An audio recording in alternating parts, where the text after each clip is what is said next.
అందరికీ నమస్కారం. ఈరోజు అంటే గత 2 రోజుల నుండి నేను వీడియోస్ పెట్టలేదు. చాలా ప్రశ్నలున్నాయి. దానికి 2 వీడియోలుగా మీ యొక్క ప్రశ్నలకి సమాధానాలు ఇవ్వడం జరుగుతుంది. ఈరోజు కొంచెం టైం కూడా ఉంది కాబట్టి, మీ యొక్క ప్రశ్నల యొక్క సమాధానాలు ఇవ్వాలనే భావంతో ఈ వీడియో చేయడం జరుగుతుంది. అలాగే చాలామంది ఆస్ట్రాలజర్స్ ఉన్నారు. నేర్చుకునే వాళ్ళున్నారు. వారు ఇంకా డెప్త్‌గా ఈ వాస్తు గాని, జ్యోతిష్యం గాని, న్యూమరాలజీ గాని, నేమాలజీ గాని, కలర్ థెరపీ గాని, లేకపోతే గ్రాఫాలజీ గాని నేర్చుకోవాలనుకున్న వారు మా యొక్క ఆస్ట్రో ఎస్‌బి టీమ్ వాళ్ళు వచ్చే నెల ఏప్రిల్ నుండి కొత్తగా బ్యాచ్ మొదలవుతుంది. అయితే లిమిటెడ్ మెంబర్స్‌నే తీసుకోమనడం జరిగింది. అదీను నా లక్కీ నంబర్ బట్టి తీసుకుంటున్నారు. ఎవరైనా ఆసక్తి కలిగిన వాళ్ళు ఆస్ట్రో ఎస్‌బి టీమ్‌లో దీపిక మేడం గారు ఉంటారు. వారికి కాంటాక్ట్‌లోకి వెళ్ళవచ్చు. మిగతా విషయాల మీద వారితో సంప్రదించవచ్చు. అయితే ఈరోజు మనకొచ్చిన ప్రశ్న ఒకటి. చిన్ను గారు చిన్ను గారు అడుగుతున్నారు. సార్, ప్రతి రూమ్‌కి 4 దిక్కులు ఉంటాయి కదా! వాస్తులో ప్రతి రూమ్‌కి సెపరేట్‌గా వాస్తు చూడాలా? ఆర్ హౌస్ మొత్తానికి ఒకటే వాస్తు చూడాలా? అని అడిగారు. అంటే వారు ఏమడుగుతున్నారంటే, మనం స్థలానికి వాస్తు చూస్తాం. దానికి మూలమట్టం వేసుకొని, తూర్పు ఈశాన్యం, ఉత్తర ఈశాన్యం వైపు ఒక 2 లేదా 3 అంగుళాలు పెంచండి. 2 లేక 3 అంగుళాలు పెంచితే ఏమవుతదంటే, మనం పెంచాం గదా అని తాడు దోరాగా మనం పెంచింది తెలుస్తది. కానీ తాపీ మేస్త్రి కట్టేవాడికి అది తెలవదు. వాళ్ళేస్తారు. ఆ ఏసిన దారానికి మట్టానికి పెట్టి వేస్తే మీకు కరెక్ట్‌గా అంగుళంన్నర, అంగుళం మాత్రమే తూర్పు ఈశాన్యం, ఉత్తర ఈశాన్యం పెరుగుద్ది. చాలు. చాలు. అంత పెరిగితే సరిపోతుంది. ఓకే. తూర్పు ఈశాన్యం బాగా పెరిగున్న స్థలం గదా! లేతే ఉత్తర ఈశాన్యం బాగా పెరిగి ఉన్నది స్థలం గదా! కొనుక్కుంటే బావుంటది అని మీరనుకుంటే అది తప్పు. ఎందుకంటే అది విషపు కోణం అవుతది. అది విషపు కోణం అవుతది. సహజంగా ఒక మనిషి నుదుటి వెడల్పొచ్చేసి 12 అంగుళాలు నుండి 6 అంగుళాల నుంచి 12 అంగుళాలు ఉంటుంది. అదే స్థానం తీసుకోమన్నారు. 12 అంగుళాలు తూర్పు ఈశాన్యం పెంచామనుకోండి, ఆగ్నేయాన్ని చూస్తది. గమనించాలి మీరు. అదే ఉత్తర ఈశాన్యం 12 అంగుళాలు పెంచామనుకోండి, ఆ ఇల్లు ఉత్తర వాయువ్యాన్ని చూస్తది. అంటే 2 ఇబ్బందిదాయకమైనవి. కాబట్టి 3 అంగుళాలు పెంచుకుంటే అంగుళంన్నర వస్తది మీకు. ఖచ్చితంగా వస్తది. ఎందుకంటే ఎంత చెత్త మేస్త్రి కట్టినా కూడాను అంగుళంన్నర అయితే ఖచ్చితంగా వస్తది. ఎందుకంటే అక్కడ రాళ్ళు పేర్చేటప్పుడు ఎగుడు దిగుడు పెడతారు. అది కొంచెం ఇబ్బందిదాయకమైన వాతావరణం చూపిస్తది. కాబట్టి 3 అంగుళాలు పెట్టుకోవడం తప్పులేదు. అయితే రెండో స్టెప్పు, ఇల్లు కట్టుకోవాలనుకున్న వాళ్ళకి ఖచ్చితంగా గర్భగణితం గాని, సర్వగణితం గాని ఈ రెండిట్లో ఏదో ఒకటి వాడుకోవచ్చు.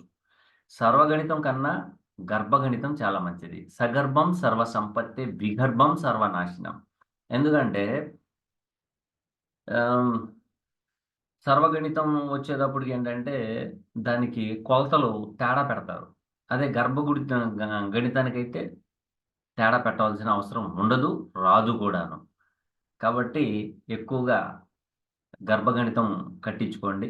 కట్టించుకొని ఇల్లు కట్టుకోవడంలో తప్పు లేదు. అయితే మీరడిగిన ప్రశ్నకి మనం గర్భగణితం వేసినా, సర్వగణితం వేసినా తూర్పు ఈశాన్యం అంటే 4 మూలలు మీరు పిల్లర్స్ ఏస్తారు. ఏసేటప్పుడు కూడాను ఒక అంగుళం మీకు ఖచ్చితంగా ఉత్తర ఈశాన్యం గాని, తూర్పు ఈశాన్యం గాని పెంచుతారు. ఎందుకని? అలాగ అంటే అంగుళంన్నర, 2 అంగుళాలు పెంచొచ్చు. ఎందుకంటే మనం బుట్ట కూర్చోబెడతాం. బుట్ట కూర్చోబెట్టినప్పుడు సక్రంగా కూర్చోపోతే మేస్త్రి గారు అటో, ఇటో, ఎటో పక్కన కొంచెం లాగి మన కొలతలు చూపిస్తాడు. అంటే వంచుతాడనమాట. అలా వంచడం పెద్ద ఇబ్బందిదాయకమైన వాతావరణం ఏమి ఉండదు. అయితే ఏంటంటే అలా కూడా ఎందుకు వదలాలి? మనం పక్కాగా కట్టుకోవాలి గదా! మనం కొన్ని లక్షలు పెట్టి ఇల్లు కట్టుకుంటున్నాము. కట్టుకునేటప్పుడు మళ్ళీ ఈ విధంగా ఉంటే ఎలాగా?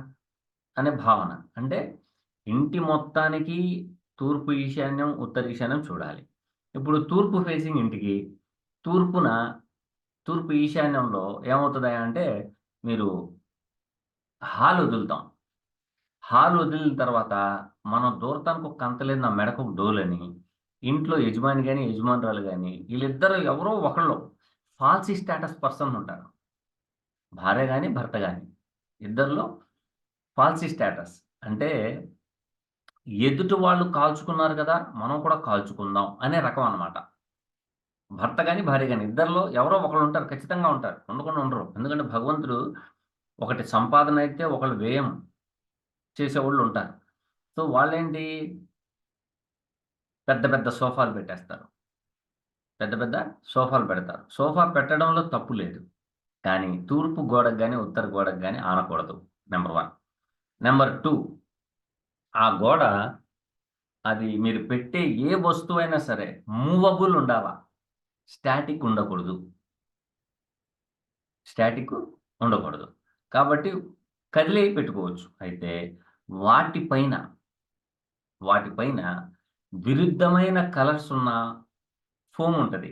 లేకపోతే దాని మీద బెడ్‌షీట్ లాంటిదో ఏదో ఒక అందంగా కనపడడానికి కలర్‌తో ఏదో ఒకటి ఏసుంచుతారు. ఏది మన సోఫాల మీద. సో, ఆ కలర్ కాంబినేషన్ దెబ్బ కొడతది. ఖచ్చితంగా కొడతది. అది కొట్టకుండా ఉండదు. ఎందుకంటే తూర్పు ఈశాన్యం, ఉత్తర ఈశాన్యంలో ఖచ్చితంగా దెబ్బ అనేది కొడతది. కొట్టకుండా ఉండదు. సో, దాన్ని మనం మర్చిపోతాం. అంటే ఉత్తర ఈశాన్యంలో ఉన్న హాల్‌కి ఈశాన్య మూల చూడాల్సిందే. ఈశాన్య మూల చూడాల్సిందే. అలాగే వంటగదికి ఈశాన్య మూల ఖాళీగానే ఉండాలి. ఇప్పుడు లేటెస్ట్‌గా ఏం చేశారంటే దేవుడి అలమార పెడుతున్నారు. వంటగదిలో దేవుడి అలమార పెట్టకూడదు. నాకు తెలిసినంత మటుకు. నా పరిజ్ఞానం సహకరించినంత మేరకు నేను ఇచ్చే వాస్తు ప్లాన్‌లో గాని ఏదైనా సరే నేను మాత్రం వంటగదిలో మాత్రం వద్దు అని చెప్పేసాను. పెట్టకూడదు చాలామంది పెట్టుకుంటున్నారు కదండీ! అంటే సరే ఆ సిద్ధాంతి గారి దగ్గరికెళ్ళండన్నా. ఎందుకంటే మనం వద్దు అన్న తర్వాత పెడతానన్నారనుకోండి ఒకటి బాగా గుర్తుపెట్టుకోండి. సిద్ధాంతులందరికీ చెప్పేది ఒకటే గుర్తుపెట్టుకోండి. మీరు చెప్పిన దానికి క్రాస్ చేసి వేరే వాళ్ళు పెడుతున్నారు, వేరే వాళ్ళు చేస్తున్నారనే మాట వస్తే మాత్రం ఒక్కటే మాట. మీకు ఫీజు లేకపోయినా పర్వాలా. మీకు ఫీజు రాకపోయినా పర్వాలా. వాళ్ళ దగ్గరికెళ్లి పెట్టండి అని చెప్పండి. మీరు ఒక 2000 తీసుకుంటున్నారనుకోండి. వాస్తు చెప్పడానికి ఒక 5000 తీసుకుంటున్నారు. 5000 తీసుకుంటున్నారనుకోండి. వారు మీకు విరుద్ధంగా చెప్పారనుకోండి. వద్దు అన్నా కూడాను ఆళ్ళు పెట్టారు, ఈళ్ళు పెట్టారన్నప్పుడు మీరు చెప్పాల్సింది ఒకటే. అమ్మా నాకు ఫీజొద్దు. నేను వెళ్ళిపోతున్నా. ఆ సిద్ధాంతి గారిని పిలిపించి కట్టుకోండి అని చెప్పండి. కడతారు. కట్టిన తర్వాత వాళ్ళ ఇంట్లో ఖచ్చితంగా అనర్థం వస్తది. రాకుండా ఉండదు. ఎందుకంటే అంగారకు ప్లేస్‌లో అంగారకుడే ఉండాల. దేవతా స్థానం ఉంటే దేవతా స్థానమే ఉండాల. దేవతా స్థానంలో తీసుకొచ్చి అంగారకుడిని పెట్టకూడదు. అంటే దాని అర్థం ఏంటంటే స్వాహ వేరు. సమర్పయామి వేరు. సమర్పయామి అనేది తీసుకొచ్చి స్వాహ దగ్గర పెడితే అది ఎంతవరకు కరెక్టు? సరే. సమర్పయామి దగ్గరికి తీసుకొచ్చి, స్వాహాని తీసుకొచ్చి పెట్టారనుకోండి. అది ఎంతవరకు కరెక్టు? అందుకనే ఈశాన్య మూలలో నీళ్లుండాలి. అదేంటి సమర్పయామి. భగవంతుడు సమర్పించుకుంటున్నాం. అది గదా! అయితే ఆగ్నేయంలో అంగారకుడు. అంగారకుడు దేవి భార్య స్వాహాదేవి. అక్కడేంటి స్వాహ అంటే మనం అన్నాన్ని ఉడికిస్తున్నాం. ఉడకడం కోసం. ఇప్పుడు మీరు చూడండి. యాగాల్లో ఏమంటారు? స్వాహ లేతే స్వాహ అనే ఎక్కువ పదం ఎక్కడొస్తదంటే, మీరు దాన్ని హరించండి అని అర్థం. నాకు తెలిసినంత వరకు నేను చెప్తున్నాను. అంటే వాస్తురీత్యాగా మీరు కట్టుకోకూడదన్నారు కాబట్టి, ఆగ్నేయంలో వంటగది పెట్టొద్దు. అప్పుడు మీరు చెప్పారనుకోండి, ఆళ్ళు చెప్తారు వంటగదిలో దేవుడి అలమారాలు చాలా మంది పెట్టుకుంటున్నారండి. కాబట్టి మీరు అక్కడే పెట్టండంటారు. వెంటనే మీరేం చేయాలంటే, మీ ఫీజు వద్దు, మీరు వద్దని ఒక 100 దండాలు పెట్టేసి వెళ్ళిపోండి. ఎందుకు? 5,000 రూపాయల ఫీజు. రేపొద్దున్న అనర్థం ఖచ్చితంగా వస్తది. వచ్చిన తర్వాత మీ దగ్గరికొస్తారు. ఏవండీ మేము ఆ సిద్ధాంతి గారి దగ్గరికెళ్ళామండి. ఇక్కడేమో చాలా ఇబ్బందిగా అయిపోతుంది. అదేమో సరిగ్గా ఎందుకంటే ఆ సిద్ధాంతి గారు గర్భగణితం వేశాడో, సర్వగణితం వేశాడో తెలీదు. మీరు మళ్ళీ లెక్కలేసుకొని అయన్నీ చూడాల. కాబట్టి మీరేం జెప్పాలంటే, ఫస్ట్ సారి వచ్చినప్పుడు 5,000 అన్నారు కదా! ఈ తాప ఇంకోసారి ఆళ్ళొచ్చి మళ్ళీ మీకు కన్సల్ట్ అయ్యారనుకోండి. అప్పుడు 10,000 116 అయితే వస్తానమ్మా. అదీను వచ్చే నెల వస్తానని చెప్పండి. ఈ నెలలో వస్తానని చెప్పమాకండి. మీరు ఖాళీగా అయినా కూర్చోండి గానీ, వచ్చే నెల వచ్చేదాకా మీరు అలాగే ఖాళీగా కూర్చోండి. ఎందుకంటే ఒక్కొక్కళ్ళకి చేదస్తం ఎక్కువ. మనం ఏదో పిచ్చోళ్ళమయి శాస్త్రాలు చదివామనుకుంటారాళ్ళు. మన టైం వృధా చేసుకొని చదివుంటారు ఈళ్ళు అని. ఎందుకంటే ఇప్పుడు సిద్ధాంతులకు వెయిట్ కూడా లేదండి. ఎందుకంటే ఒక సిద్ధాంతి గారొచ్చి, ఆ సిద్ధాంతి తప్పు రాసాడు. ఈ సిద్ధాంతి తప్పు కట్టాడు అది. ఏం కట్టాడండి? ఒక్కొక్కళ్ళకి ఒక్కొక్క పరిజ్ఞానం ఉంటది. అంతేగాని పుస్తకాల్లో చదివేసి, ఏంటి మేము కూడా సిద్ధాంతులం అనేవాళ్ళున్నారు. లేరనట్లా. వాళ్ళకి నేను తప్పు పట్టట్లేదు. ఎందుకంటే వాళ్ళకున్న దాన్ని ఇంకా కొంచెం ఇంప్లిమెంట్ చేస్తే 10 మందికి దారి చూపించినోళ్ళవుతారు. ఓకేనా? తూర్పు ఈశాన్యంలో వచ్చే హాల్‌కి తూర్పు ఈశాన్యం, ఉత్తర ఈశాన్యం చూడాల్సిందే. వంటగదికి కూడాను తూర్పు ఈశాన్యం, ఉత్తర ఈశాన్యం చూసుకోవాల్సిందే. అంటే వంటగదిలో వాటర్ క్యాన్ పెట్టొచ్చు. తప్పేమి లేదు. మూవబుల్ కాబట్టి పెట్టుకోవచ్చు. అదే గనక మనం దేవుడి అలమార ఏం చేస్తామంటే దాన్ని అతికిచ్చేస్తాం. కాబట్టి అది స్టాటిక్. కాబట్టి అక్కడ పెట్టకూడదు. రెండోది ఆడవాళ్ళు అపవిత్ర దినాల్లో ఉండినప్పుడు వంటగదిలోకెళ్ళి వంట చేయాల్సొస్తది. కొంతమంది బయట కూర్చుంటారు. కొంతమంది కూర్చోరు. కాబట్టి వంటగదిలోకెళ్ళేటప్పుడు తన దేహం నుండి వీచే గాలి కూడాను పటాలకి తాకకూడదు. కాబట్టి అక్కడ ఖాళీ పెట్టాల్సిందే. అలాగొచ్చేటప్పటికి bedroom. Master bedroom is most important. Master బెడ్‌రూమ్‌లో ఉత్తర ఈశాన్యంలో రెడ్ కలర్ ఎయొద్దు. కలర్స్ ఏసుకుంటా ఉంటారు. రెడ్ కలర్ ఎయకూడదు. అలాగే తూర్పు ఈశాన్యంలోకొచ్చేటప్పటికి హాల్‌కి తూర్పు ఈశాన్యంలో వచ్చేదో ద్వారం వస్తది. ఆ ద్వారానికి రెడ్ కలర్ అనేది ఎయొద్దు. రెడ్ కలర్ అనేది ఎయకూడదు. ఏసామనుకోండి ఇద్దరు పోట్లాడుకుంటా ఉంటారు. అలాగే రెడ్ కలర్‌కి సంబంధించింది బెడ్ షీట్సు అవి వాడకూడదు. వైటు, లైట్ గ్రీను అవి ఉండాల. అంతేగాని బ్లూ గూడా పెట్టకూడదు. లైట్ బ్లూ పెట్టుకోవాలి గానీ థిక్ బ్లూ పెట్టొద్దు. ఓకేనా? కాబట్టి ప్రతి గదికి ఈశాన్య మూల చూడాల్సిందే. చూడకుండా ఉండకూడదు. అయితే ఈ మధ్య కాలంలో చాలామంది చిల్డ్రన్స్ బెడ్‌రూమ్‌లో నైరుతి మూలలో దొడ్డి తీసుకొచ్చి పెడుతున్నారు. చిల్డ్రన్స్ బెడ్‌రూమ్‌లో నైరుతి వైపు నుంచి బాత్రూమ్‌లకెళ్ళే దారి పెడుతున్నారు. పెట్టినందుకు ఏమవుతుందంటే ఆ ఇంట్లో ఆ పిల్లలు యొక్క ప్రవర్తన మారిపోతుంది. ఎందుకంటే ప్రవర్తయే సద్గృహే పుంసాం రోగచ్చ మృత్యదాయకాన్ ధనహానికరో నిత్యం కురుతే నైరుతే ప్లవ. నైరుతిలో గనక పల్లంగా ఉంటే ఖచ్చితంగా అనుభవించాల్సిందే. అయితే బెడ్‌రూమ్‌కి దానికొచ్చేటప్పటికి మళ్ళీ మీకు ఇంకో సలహా ఇస్తారు. ఇంకో సిద్ధాంతి గారి దగ్గర మీరెళ్లి అడుగుతారు. అడిగితే ఇది నైరుతి అవుతుందండి కదండీ అని అన్నారనుకోండి. వాళ్ళంటారు కాదండి స్థలానికి మధ్యలో ఉందండి అంటారు. సరే అలాగే కట్టండి. కట్టిన తర్వాత మీ పిల్లకో భవిష్యత్తు దెబ్బతిన్న తర్వాత అప్పుడు అర్థమవుతదని చెప్పండి.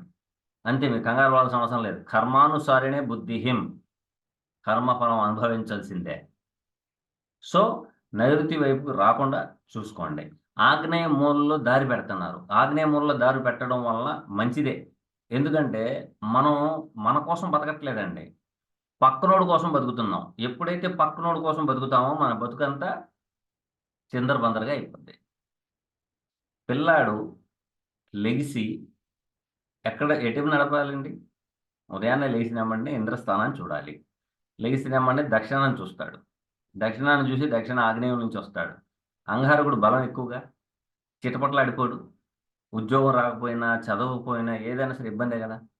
ఈశాన్య మూలలోనే రావాలి. చిన్న పిల్లలు చదివే చిల్డ్రన్స్ బెడ్‌రూమ్ అనేది ఈశాన్య మూలలోనే రావాలి. ఎందుకు? తూర్పు ఇంద్రస్థానాన్ని చూసి, ఉత్తరం దక్షిణ స్థానం కుబేర స్థానాన్ని చూసి, తూర్పు ఈశాన్యం నుంచి నడుస్తాడు. కాబట్టి నడక అనేది ఖచ్చితంగా ఉండాల్సిందే. కాబట్టి ప్రతి గదికి ఈశాన్య మూల చూడాల్సిందే. అలాగే తూర్పు ఈశాన్యం, ఉత్తర ఈశాన్యం చూడాల్సిందే. ఇంక దీనికి మార్పులు, చేర్పులనేవి ఏమి ఉండవు. కాబట్టి మీరు అడిగిన ప్రశ్నకి సరైన సమాధానమే చెప్పానని నేను భావిస్తున్నాను. అదేను నా పరిజ్ఞానం సహకరించినంత మేరకు నేను చెప్తున్నాను. థ్యాంక్ యూ అండి. Next question. ముఖేష్ పాటిల్ గారు వారు అడిగిన ప్రశ్న ఏంటంటే, సబ్లాట్స్ మీద ఒక వీడియో చేయండి సార్ అన్నారు. సార్ సబ్లాట్స్ అనేటప్పటికీ అది కేపీ పద్ధతి. ఆ కేపీ పద్ధతికి సంబంధించిన ఆల్రెడీ నేను వీడియోస్ చేసున్నాను. ఒకసారి చూడండి. చూస్తే సరిపోతుంది. ఈ సబ్లార్డ్ ఏ విధంగా తయారయ్యాడు, సబ్లార్డ్‌ని ఏ విధంగా గుణించాలి అనేది మాత్రం కావాలన్నా కూడా దాంట్లోనే ఉంది. ఇబ్బందేమీ లేదు. కాబట్టి మీరు దాన్ని ఫాలో అవుతారని ఆశిస్తున్నాను. Third question.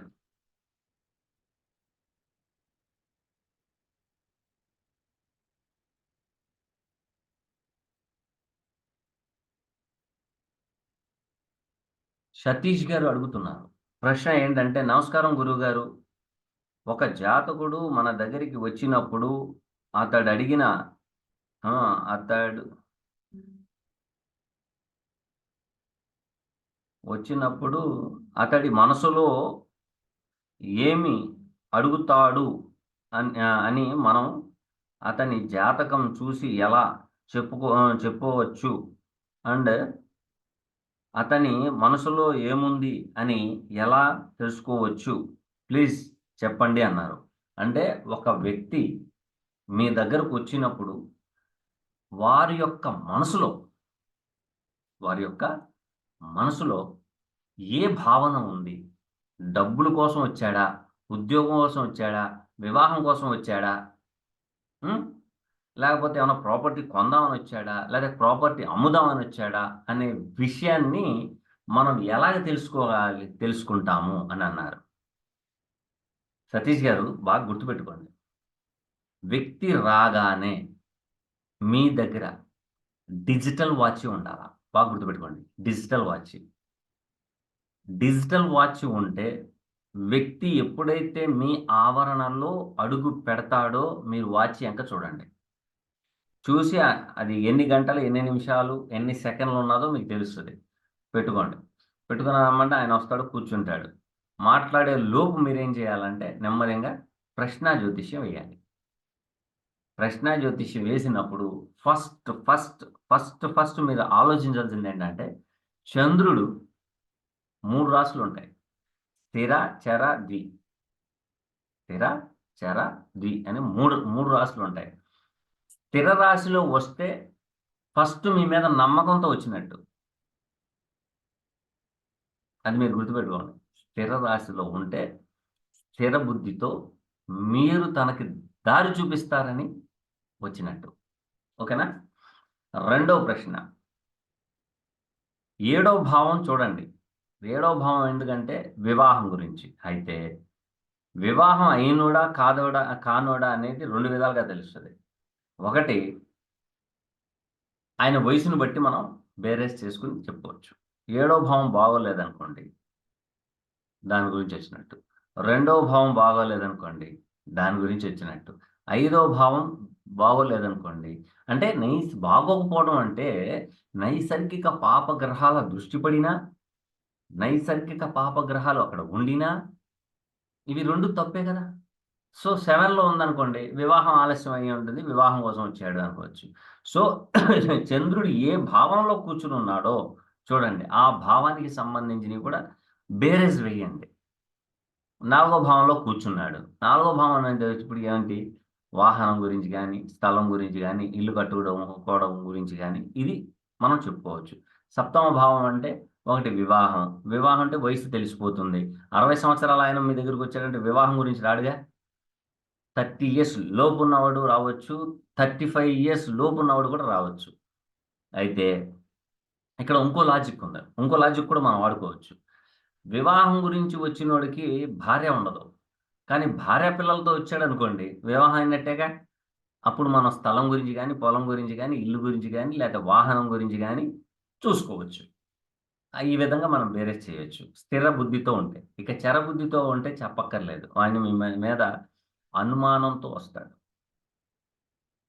ఏం చెప్తాడో చూద్దాంలే అన్నట్టు. అయితే చరరాశిలో ఉంటే వింటే వినొచ్చు, లేకపోతే లేదు.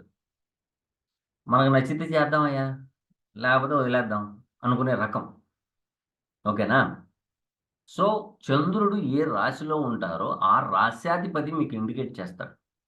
ఆయనున్న నక్షత్రాధిపతి మీకు ఇండికేట్ చేస్తాడు. ఎందుకొచ్చాడు ఏంటని. ఓకేనా?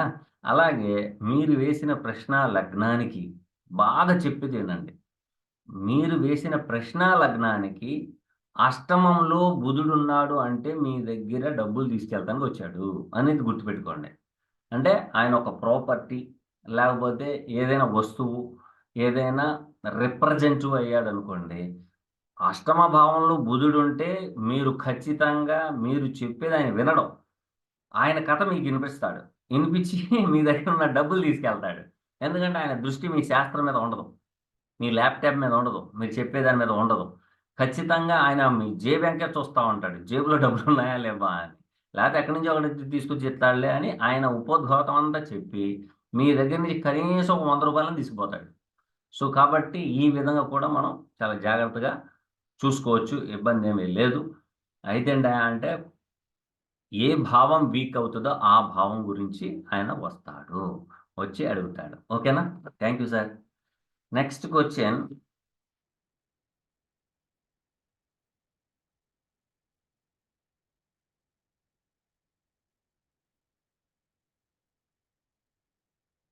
థింక్ పాజిటివ్ అనేది వారు అడుగుతున్నారు. డేట్ ఆఫ్ బర్త్ ఇక్కడ ఏం చేశారంటే డీఓబీ అని పెట్టారు. బాగానే ఉంది. డేట్ ఆఫ్ బర్త్ అని పెట్టారు. 5వ తారీఖు అన్నారు. 2001 అన్నారు. ఏ నెల అనేది ఇవ్వలేదు. కాబట్టి ఈ యొక్క ప్రశ్నకి మేము సమాధానం చెప్పలేకపోతున్నాం. థాంక్ యూ అండి. నెక్స్ట్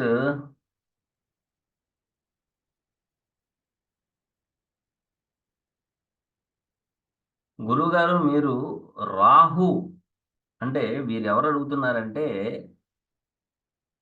మహేష్ గారు అడుగుతున్నారు. రాహుకి సంబంధించిన వ్యాపారం చేయండి అని రాహుకేతువుల యొక్క వీడియోలో మీరు చెప్పడం జరిగింది.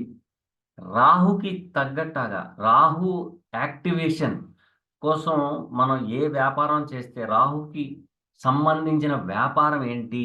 కొంచెం తెలియపరచండి అని అడగడం జరిగింది. మహేష్ గారు, రాహు ఆన్‌లైన్ కారకుడు. నంబర్ 1. ఆన్‌లైన్‌లో మీరు వ్యాపారం చేయొచ్చు. ఆన్‌లైన్‌లో చేయాల. వ్యాపారం చేయాలంటే ఆన్‌లైన్‌లో చేయాలి. అయితే ఆన్‌లైన్‌లోనే రాహుకి సంబంధించిన వ్యాపారాలు ఏమిటి అనే భావన మీ మనసులో వచ్చింది. అది ఎలక్ట్రానిక్ పరికరాలు. ఎలక్ట్రానిక్ పరికరాలు అన్నిటికీ రాహువే కారకత్వం వహిస్తారు. డిజిటల్ రాహువే పనిచేస్తారు. తర్వాత ఫిల్మ్ అంటే సినిమాలకు అంటే చిత్రాలకు సంబంధించింది కూడా ఆయనే చేస్తాడు. ఇక నాకు ఇంకా ఏమైనా ఉన్నాయా అంటే చిన్న పిల్లలు రిమోట్ కంట్రోల్‌తో నడిసే కార్లుంటాయి. దానికి కూడా రాహువే. ఆన్‌లైన్‌లో చేయండి. దీనికి సంబంధించింది చేయండి. ఖచ్చితంగా అభివృద్ధి చెందుతారు. చెందరు అనేది లేదు దాంట్లో. కాబట్టి రాహుకి సంబంధించిన వ్యాపారం చేయండి అనటానికి అర్థం. రాహు ఈజ్ ఆన్‌లైన్ కారకుడు. ఇప్పుడు చూడండి జొమాటో, టొమాటో అని చాలా వచ్చినాయి. ఆన్‌లైన్‌లోనేగా. ఊబర్ ఒకటొచ్చింది. తర్వాత ఆహ్, క్యాబ్స్ అవి కూడా చేసుకోవచ్చు. అయన్నీ ఆన్‌లైన్‌లోకి సంబంధించింది చేయండి. బాగా చదువుకునున్నారు. ఔట్ ఆఫ్ కంట్రీకి సంబంధించిన ప్రాజెక్ట్ వర్క్‌లో ఇన్వాల్వ్‌మెంట్ అవ్వండి. ఖచ్చితంగా మీకు బెనిఫిట్స్ ఎక్కువగా ఉంటాయి. ఇబ్బందేమీ లేదు. రాహుకి సంబంధించింది అనగానే అయేమీ కాదండి. ఈ ఎలక్ట్రానిక్ పరికరాలకు మాత్రమే రాహు. లేదు. ఇంకా నేను చేసుకుంటానికి నాకది లేదండి. నేను బాడీ బిల్డింగ్ జిమ్ పెట్టుకోవాలనుకుంటున్నానండి అంటే జిమ్ పెట్టుకోండి. జిమ్‌కి కూడా ఆయనే కారకత్వం వహించేది. ఎందుకంటే థ్రెడ్ వీల్ ఎలక్ట్రానిక్స్‌తో దాంతో సంబంధం ఉంటుంది. ఓకేనా? కాబట్టి ఫిజికల్ ఫిట్‌నెస్‌కి సంబంధించి పెట్టుకుందామన్నా ఓకే. లేదు ఎలక్ట్రానిక్ పరికరాలతో పెట్టుకుంటానన్నా ఓకే. కానీ ఆన్‌లైన్‌లో నేను జొమాటో, టొమాటో లాగా నేను కూడా మొదలెడతానండి అంటే ఓకే.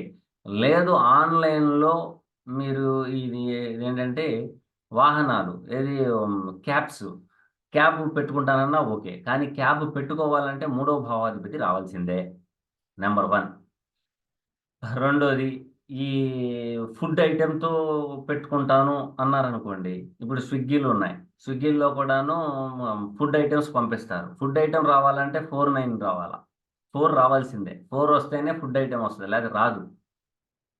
లేదు మల్టీమీడియాలోకెళ్తారా? ఎళ్ళండి. 3, 9 రావాలి. మూడో భావాధిపతి, తొమ్మిదో స్థానాధిపతి. ఎందుకంటే మల్టీమీడియాకి ఆయనే. కాబట్టి ఇలాగుంటాయన్నమాట. సో, ఇటువంటి ఆటిల్ని మనం డీకోడ్ చేసుకోవాలా. డీకోడ్ చేసుకొని ముందుకు సాగితేనే మంచి ఫలితాలొస్తాయి. లేపోతే రావు. కాబట్టి మీరడిగిన ప్రశ్నకి నేను సరైన సమాధానం చెప్పానని నేను భావిస్తున్నాను. థాంక్ యూ అండి.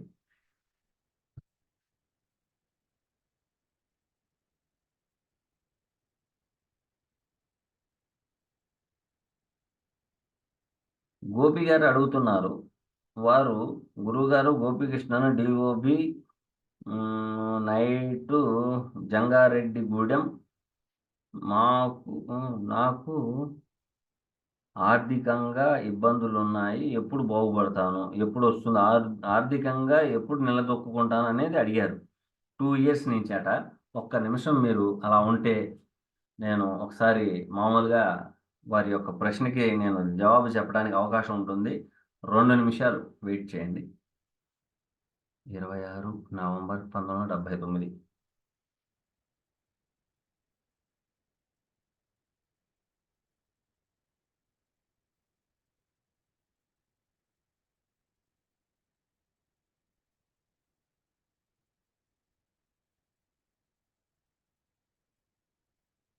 26,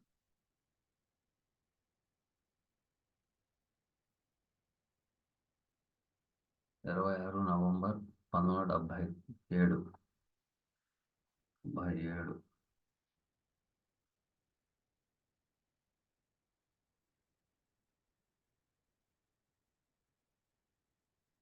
77 నవంబర్ 26 తారీఖు. 26 నవంబర్ 1977 నైటు 9 గంటల 45 నిమిషాలు. 9 గంటల 45 నిమిషాలు.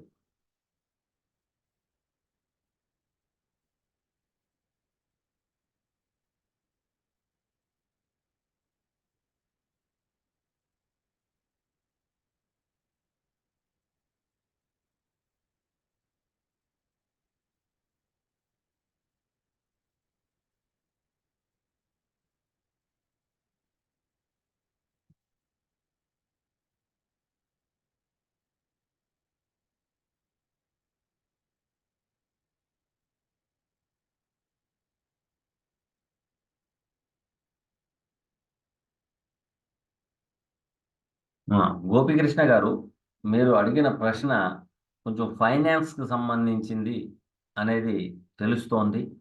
సో, మీరు పుట్టింది వృషభ రాశి. వృషభ రాశి. రోహిణి నక్షత్రం.